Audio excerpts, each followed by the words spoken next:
George Washington warned us, and we the people have totally ignored and rejected his warnings. In his farewell address of September 19th, 1796, Washington gave us all kinds of crucial advice that's been totally rejected for ages, for years and years and years, and today we are all paying the price. In this video, I'm going to break down what I see as two of his most important warnings.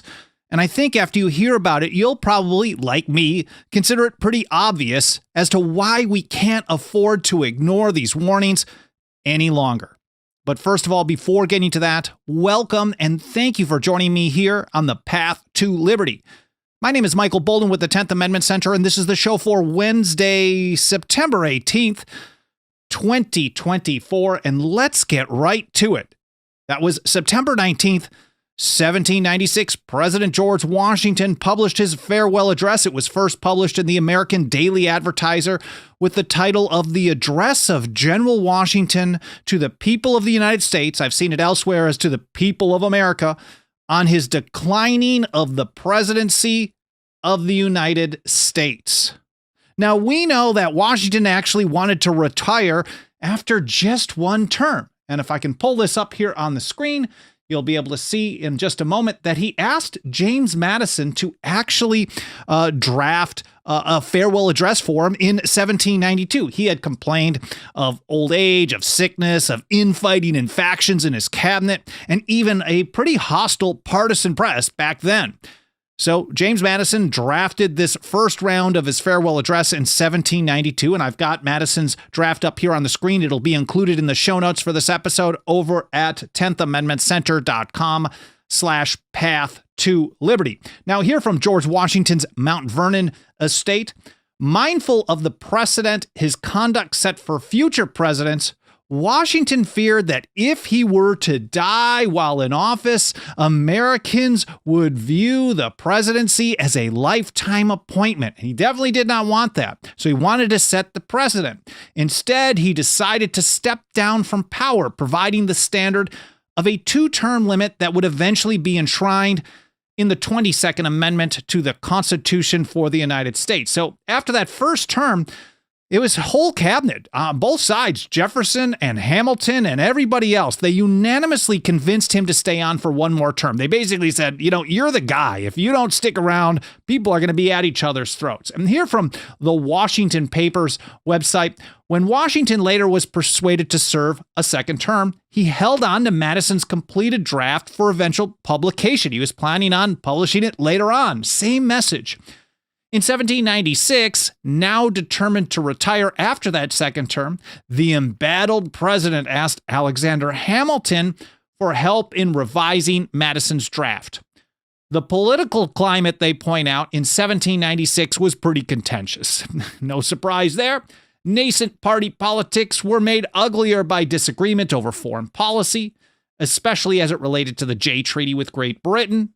And in his address, Washington wanted to communicate the wisdom he had learned from his second term and to emphasize his initial intention to resign at the end of his first term. He wanted to make it really clear, like, look, I know I'm here for a second term, but I really wanted out of here much earlier. He had already come out of retirement. It was hard to convince him even to go to the Philadelphia Convention in 1787.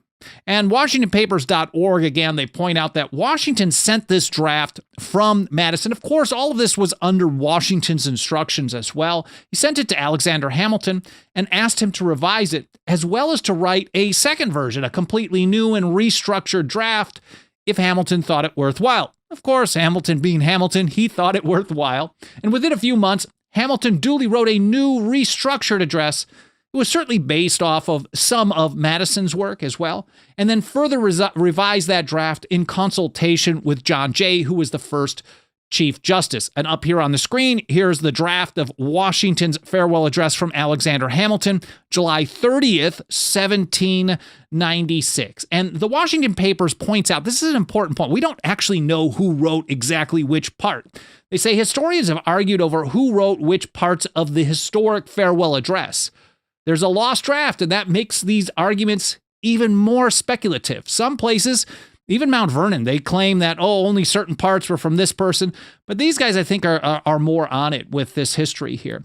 The address is Washington's. That's the most important part. And they say in the deepest sense, it's Washington's. Though the architecture of the final one is Hamilton's and the language is a melange, the ultimate message and meaning of the farewell address originated with and were subject to final approval by George Washington alone. Now, here's an interesting point from Wikisource, of all places. It was an easy read one. They say, technically speaking, George Washington's farewell address was not actually an address or a speech. It was really an open letter to the public published in almost all American newspapers. Washington's fellow Americans gave it its title as the first president's valedictory to the public service for the new republic. A valedictory, of course, is exactly what Thomas Jefferson and James Madison called it, and the rest of the University of Virginia Board of Visitors called it, the valedictory address of President Washington. They included it some years later, along with the Declaration of Independence, the Virginia Resolutions of 1798, and the Federalist Papers, as essential reading to understand what they called, quote, the distinctive principles of the government of our own state for Virginia and that of the United States. And this was part of a 6 must-read source selection from Jefferson, Madison, and the rest of the board. I covered their educational recommendations in detail in another episode, The Founder's Education, from June of 2023. That'll also be included in the show notes over at 10thamendmentcenter.com/path to liberty. Alan Mosley will get that all organized in the show links section and all the different platforms we're on, both video and audio. And I'll get that published again, 10thamendmentcenter.com/path to liberty in a couple of hours after this live stream is done. Now, Brian McClanahan, also someone who I consider a friend of the 10th Amendment Center for a very long time, a great historian. He also includes George Washington's farewell address as part of his course, 26 Speeches That Changed America. I have not taken this course personally, but I thought it was really interesting that Brian included this. I've learned quite a bit from him over the years through his articles and blogs and books, plus his podcast, which is really, really great stuff. But I wanted to mention that Brian did include this as one of these 26 speeches that changed America. I'll link to his website on that as well. So, as I mentioned just a few minutes ago, Washington really wanted the public to know that he planned on stepping down. Hey, I wasn't planning on being here a second term. And if anybody else wants to go this far, this is probably as far as it should go. That's the precedent he was setting. And he even mentioned this right at the beginning of his address. It's the third paragraph. And he put it like this. He said, I constantly hoped that it would have been much earlier in my power, consistently with motives which I was not at liberty to disregard, to return to that retirement from which I had been reluctantly drawn. So he had already retired. He already had a first farewell address. There was a draft for another one in 1792, and he wanted out, and he really felt a duty to stick around, especially because all of his closest advisors, even the ones who were at each other's throats, were saying, you got to stay here because we got work to do. And so he did it. He said, the strength of my inclination to do this, previous to the last election, had even led to the preparation of an address to declare it to you. So he's pointing out, like, look, we prepped out that I was retiring. But, he said, mature reflection on the then perplexed and critical posture of our affairs with foreign nations and the unanimous advice of persons entitled to my confidence impelled me to abandon the idea. So that was right at the beginning of it. And Brian McClanahan points out that Washington understood that the diversity of the United States, and he understood that it was pretty wide. And, if you compare it to what we have today, it's certainly much different. But Virginians and people who grew up in New England had very different lifestyles. They had very different customs. They had very different traditions. They had very different viewpoints of how things should be run. Samuel Adams and Richard Henry Lee, Massachusetts for the former, Virginia the latter, they were fast friends, even though they were from wildly different backgrounds. So that wasn't as common. There were certainly regional differences. And Washington here was actually trying to, well, this is how Bryan put it. He understood the diversity of the United States and worried that without some type of national authority, it would go flying into separate pieces to be picked off by foreign powers. And Mount Vernon put it like this. He cautioned against three interrelated dangers. And these are the ones that most people talk about. We'll talk a little bit about one of those today. He cautioned against three interrelated dangers that threatened to destroy the Union. So the Union was the goal, of course. Regionalism, partisanship, and foreign entanglements. He warned his countrymen not to let regional loyalties overwhelm national attachments. Quote, the name of American must always exalt the just pride of patriotism more than any appellation derived from local discriminations. So driving a more national view rather than a union of the several states. And Bryan puts it like this. This is kind of a side note, but I thought it was interesting. He said, to Virginians like John Taylor of Caroline, this was all just bunk. You couldn't have unity if that unity was directed by sectional partisans like Oliver Ellsworth or Fisher Ames or John Marshall or Joseph Story.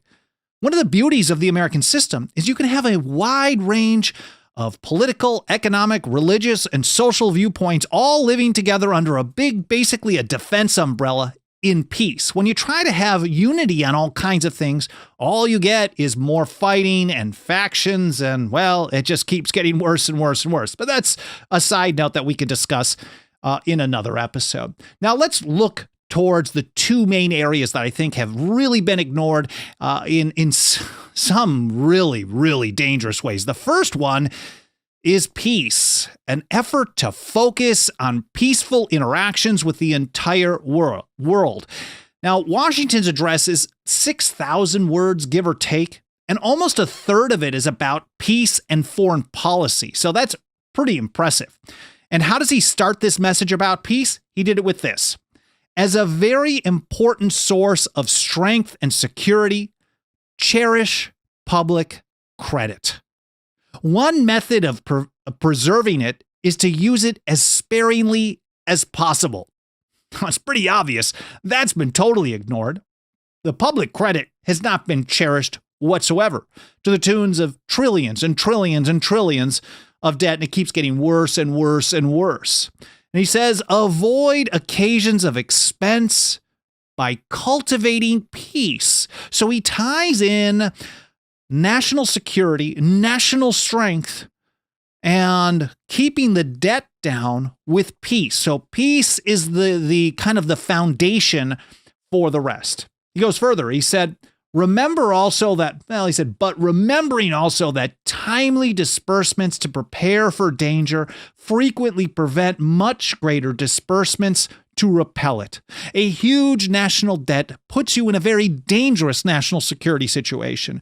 We hear so many times from people left and right, oh, but this is for national security. But all that debt is making the country weak. He said, avoiding likewise the accumulation of debt, not only by shunning occasions of expense, but by vigorous exertion in time of peace to discharge the debts which unavoidable wars may have occasioned, not ungenerously throwing upon posterity the burden which we ourselves ought to bear. What a thievish society to be able to take on trillions and trillions of debt and throw it on to future generations. You guys figure out how to deal with it. He's basically saying this is really just morally wrong to do that. And it's also bad for security. It's bad for strength. It's bad for peace. And if you focus on peace, you're going to have less and less and less of this. Going further, he said, observe good faith and justice towards all nations. Cultivate peace and harmony with all. That doesn't mean browbeat everybody who does things differently than you do, but certainly you lead by example.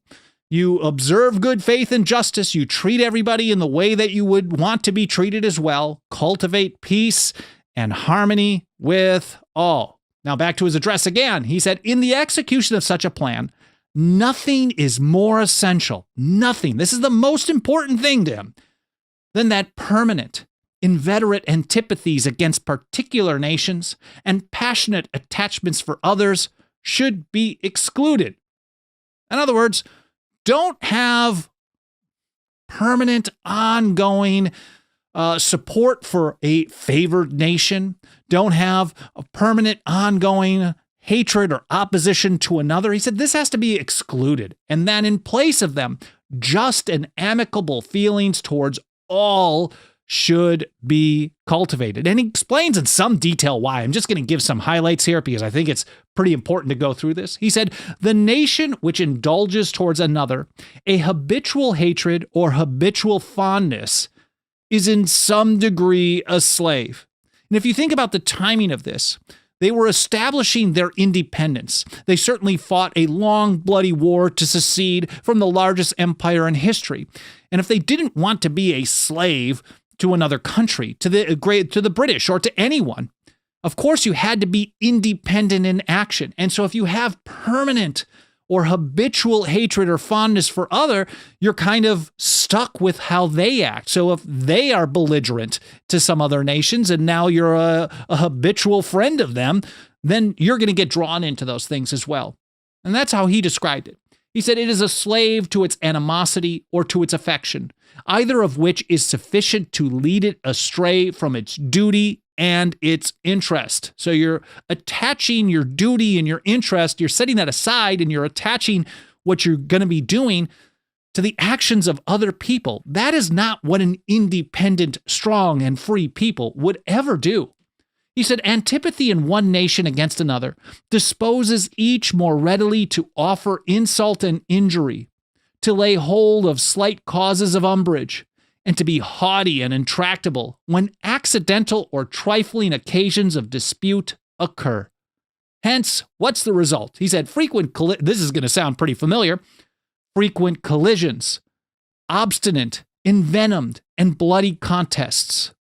The nation, prompted by ill will and resentment, sometimes impels to war the government contrary to the best calculations of policy. In other words, you're going to get drawn into all kinds of nasty conflicts because of your attachment or habitual hatred for other countries. He said the peace often, sometimes perhaps the liberty of nations, has been the victim. Man, that should just sum it up right there. But he goes even further, and he explains the problems of having a passionate attachment for another nation. He said, so likewise, a passionate attachment for one nation for another produces a variety of evils. Again, this is about good and evil.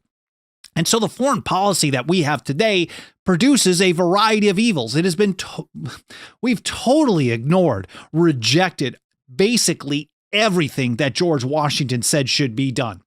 He said sympathy for the favorite nation, facilitating the illusion of an imaginary common interest in cases where no real common interest exists, and infusing into one the enmities of the other, betrays the former into a participation in the quarrels and wars of the latter without adequate inducement or justification. If that does not sound familiar, you've not been paying attention, or you're believing the propaganda that's drawing us into all this stuff. So it's the same situation. And he sums it up with this: excessive partiality for one foreign nation and excessive dislike of another cause those whom they actuate to see danger only on one side, and serve to veil and even second the arts of influence on the other, the propaganda machine. He said real patriots. That's what we're looking for, of course.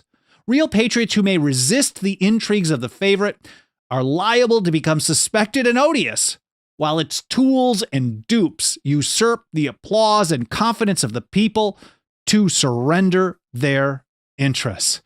Man, that is juicy stuff. He gave a really great summary of what the American foreign policy should look like.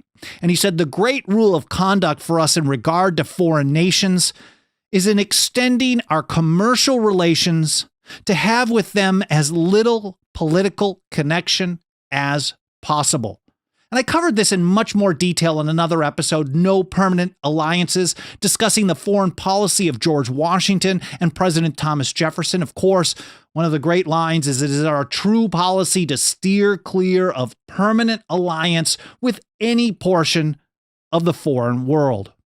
So that's the first one that I really wanted to discuss was peace and foreign policy. Peace has to be the foundation. Commerce is part of that, and it leads to so many other things when you ignore it. Massive debts, getting caught in wars, and destruction of liberty, as Washington warned. The other one that I wanted to discuss that's almost completely ignored, here from Mike Meharry's article covering it, he said, Washington advised that we should hold tight to the original Constitution and avoid giving into the temptation to turn it into a living, breathing document that changes at the whim of whoever holds power. As Washington put it, we must, quote, resist with care the spirit of innovation upon its principles, however specious the pretext. Specious meaning plausible, sounds like a good idea in that context. So he's basically saying, follow the limits of the Constitution. Don't go beyond the limits. And he gets into this a little bit further here in just a moment.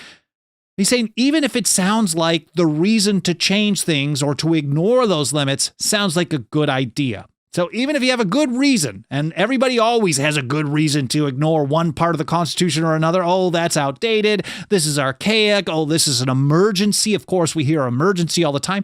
But I've read the Constitution. I've never seen the word emergency or the phrase emergency powers. The right to keep and bear arms shall not be infringed unless there's an emergency.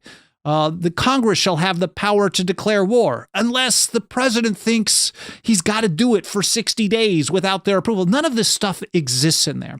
And so he's saying resist with care this spirit of innovation, changing the rules on, well, whatever you can get away with. Now, Washington understood that power corrupts and power always seeks to expand. It's part of human nature. All the founders recognize this as well.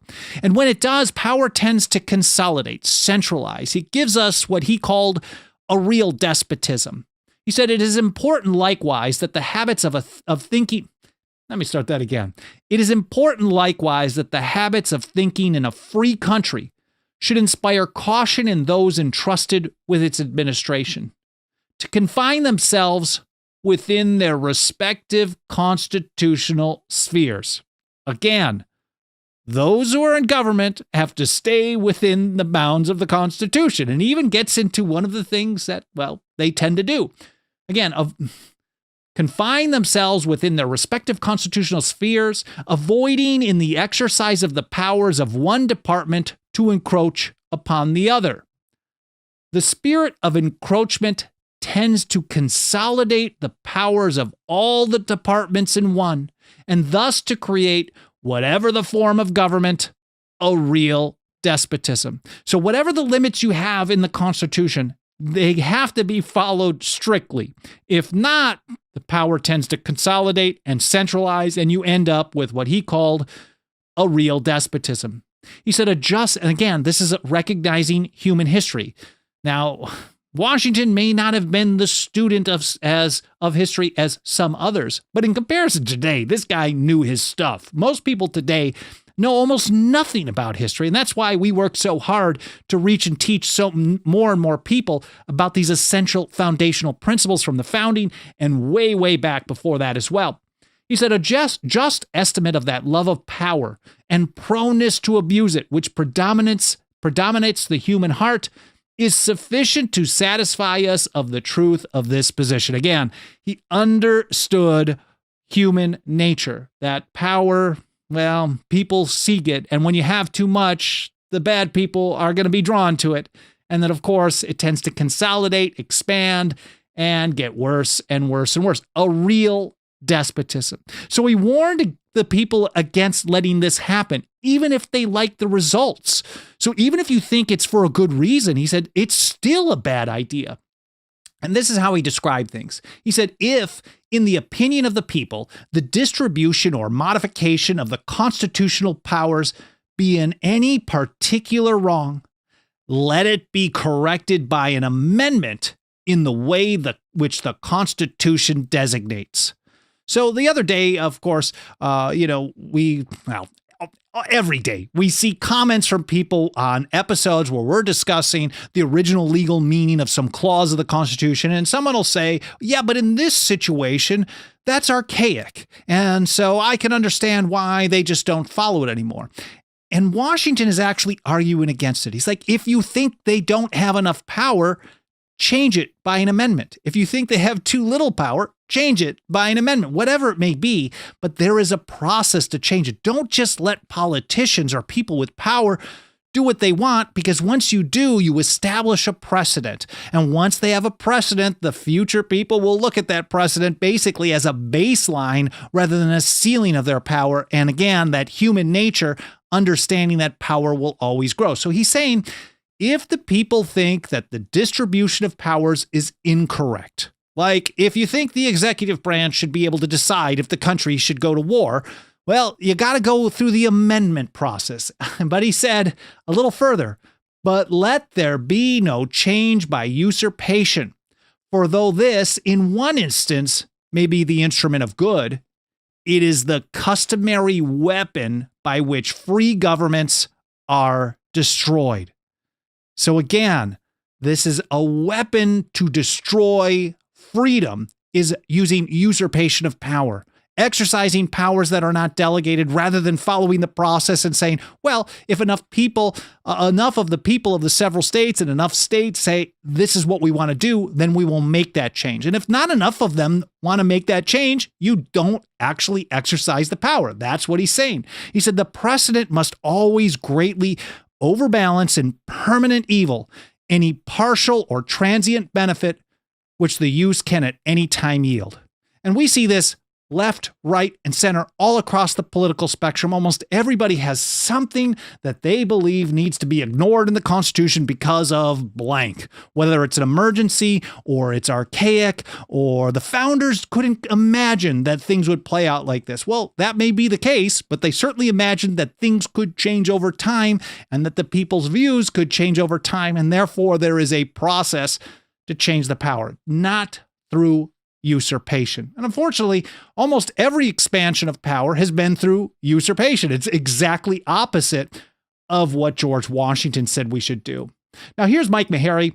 The article was The Unheeded Advice in George Washington's Farewell Address. Of course, that'll be linked to in the show notes, just like everything else. Primarily, what I hope you'll do is you will read George Washington's Farewell Address, maybe once a year. I go through it 2-3 times, at least in parts, but I read it in full at least once a year. They used to read it in Congress, from my understanding, maybe up until like the 1970s. I'm not sure. I don't know for sure. And certainly Thomas Jefferson, James Madison, and others, they thought it was one of the 6 essential documents that had to be read if you wanted to understand essential principles. But here's how Meharry described it. Sadly, George Washington's advice has not been followed. And I think that should be pretty obvious. Just hearing his words and looking at how things have played out, his advice hasn't even been close to being followed. Virtually every change to America's constitutional system has been by usurpation. The bastardized federal government has run up trillions and trillions in debt. And trillions.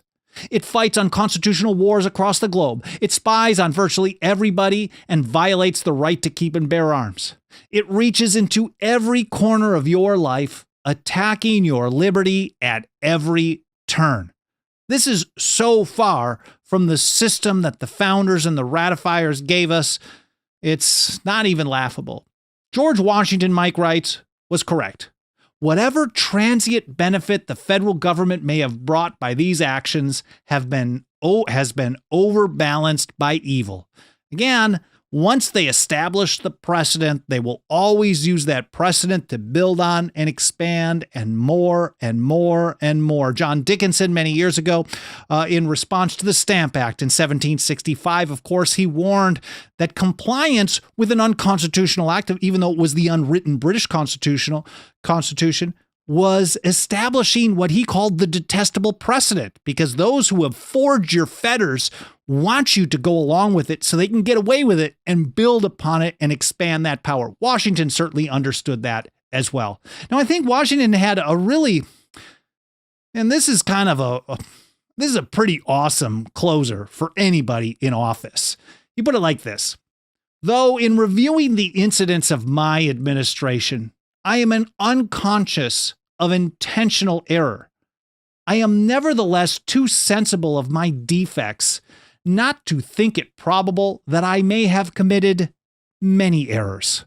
I mean, this is a real humble guy, especially in that type of position. Someone who is going to have all the power handed to him. He could have been a king if he wanted. In fact, Hamilton at one point, very likely it was Hamilton, right at the beginning of the ratification debates, he was debating back and forth with some essays with the anti-federalist Cato, and he had suggested either you take the Constitution as is, we don't care if you want amendments to it, take it, or you're going to get it with a General Washington riding in to force it down your throats. Now, I don't know if Washington would have been on board with that, but I think a kingship would have been on a platter for the man, and he said, no, I want to retire. And then when he got in office, he said, nah, okay, I'm done. I want to retire.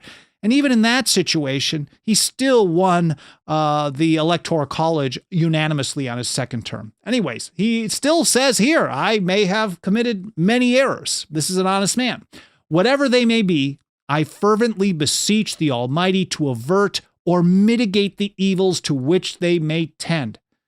I shall also carry with me the hope that my country will never cease to view them with indulgence, and that after 45 years of my life dedicated to its service with an upright zeal, the faults of incompetent abilities will be consigned to oblivion, as myself must soon be to the mansions of rest.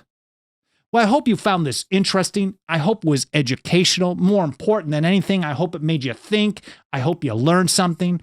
If you want to help us reach and teach more and more people about these essential foundational principles about the Constitution from the American Revolution, from earlier, from leading founders like George Washington and others, nothing helps us get the job done every single day more than the financial faith and support of our members. You can join us for as little as $2 a month over at 10thamendmentcenter.com/members. We also have annual, 5-year, and lifetime options available. Again, that's 10thamendmentcenter.com/members. No pressure to join. We're going to continue doing this work. I've been doing this show, I have no idea, maybe like 4, almost 5 years now. We've been running the organization since 2006. There's over 10,000 blogs and articles on our website, plus a bunch of little handbooks, free downloads, all kinds of work that we do to educate more people about the Constitution and liberty and how to defend both when the government refuses to do so, which is 24/7, 365. But we're working hard every single day. We punch way above our weight class. If you can't contribute financially, although I'd be very grateful if you could, but if you can't, there's a few other ways that you can help us spread the word. Of course, smashing the like button, leaving reviews on Apple Podcasts or any other podcast platform, comments in the archive, subscribing, getting notification. All these things can help trigger algorithms, especially of the mainstream platforms, and tell them to show us to more people. I'm very grateful for your support. I'm grateful for you being here. Again, I hope you enjoyed the episode, and I hope to see you next time here on the path to liberty.